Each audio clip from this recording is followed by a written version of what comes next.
Александр Блок ветер принес издалека.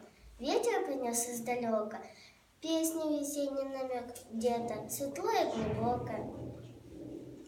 Небо открылся клочок в этой бездонной лазури, в сумерках близко весны плакали зимние бури, реяли звездные сны.